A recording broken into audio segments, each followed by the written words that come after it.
नमस्कार, कविताची पाकशाळा चॅनलवर आपलं मनापासून स्वागत। आज आपल्या किचन मध्ये आपण बनवत आहोत रेस्टॉरंट स्टाईल चमचमीत आणि झणझणीत अशी दम आलूची रेसिपी। तर चला रेसिपीला सुरुवात करूया। तर दम आलूसाठी आपल्याला बेबी पोटॅटो घ्यायचे आहेत। तर इथे मी पाव किलो बेबी पोटॅटो कुकरला एक शिट्टी लावून घेतले आहेत आणि त्याला फोकने होल करून घेतले आहेत। आता आपल्याला ते अशा प्रकारे तेलामध्ये फ्राय करून घ्यायचे आहे। तर साधारण सोनेरी रंग येईपर्यंत आपल्याला ते चांगले फ्राय करून घ्यायचे आहेत। तर इथे तुम्ही पाहू शकता साधारण सोनेरी रंग आपल्या पोटॅटोना आलेला आहे। तर आता आपण ते काढून घेऊया।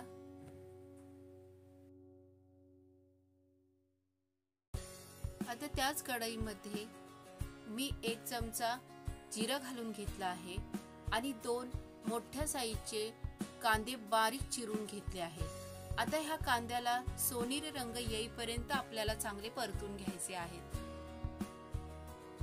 तर कांद्याला सोनेरी रंग आल्यानंतर इथे मी 2 चमचे अद्रक लसणाची पेस्ट घालून घेतली आहे। तो व्हिडिओ माझा मिस झाला। तर आता त्यांचा कच्चेपणा जाईपर्यंत आपल्याला हे चांगले परतून घ्यायचे आहे। तर साधारण 2 ते 3 मिनिटं कांदा आणि अद्रक लसणाची पेस्ट चांगली परतून घेतल्यानंतर आता त्यामध्ये मसाले घालून घेऊया।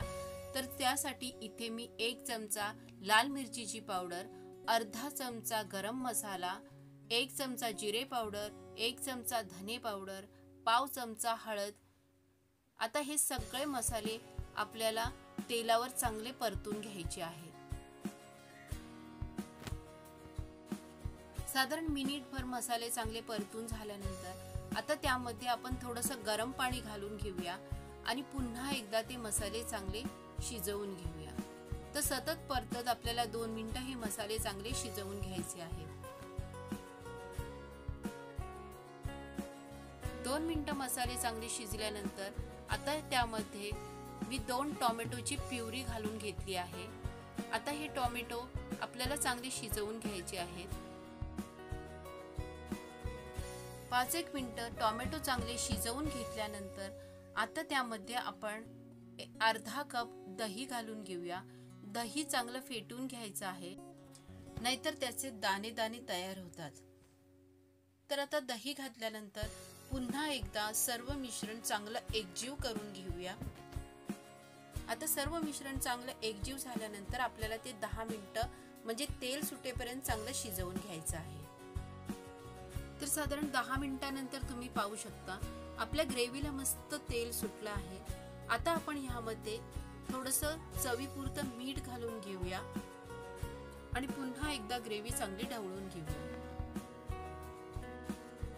त्यानंतर यामध्ये आपण तळलेले पोटॅटो घालून घेऊया आणि मिश्रणामध्ये चांगले एकजीव करून घेऊया। आता हे पोटॅटो आपल्याला 5 मिनिटं ग्रेव्ही मध्ये शिजवायचे आहे।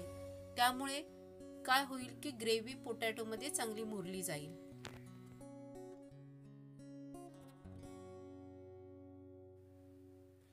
पाच एक मिनिटांनंतर तुम्ही पाहू शकता आपली ग्रेव्ही आणि आपले पोटॅटो चांगले शिजले आहेत। आता वरून 1 चमचा तूप घालून घेऊया आणि ते ग्रेव्ही बरोबर चांगलं एकजीव करून घेऊया।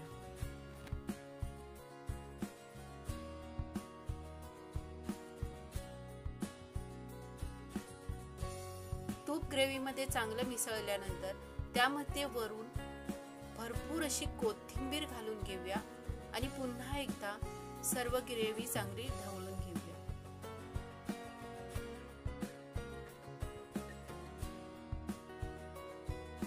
तर इथे तुम्ही पाहू शकता कशी मस्त असे रेस्टॉरंट स्टाईल चमचमीत आपले दम आलू तयार झालेले आहेत। आता गरमागरम सर्व करूया।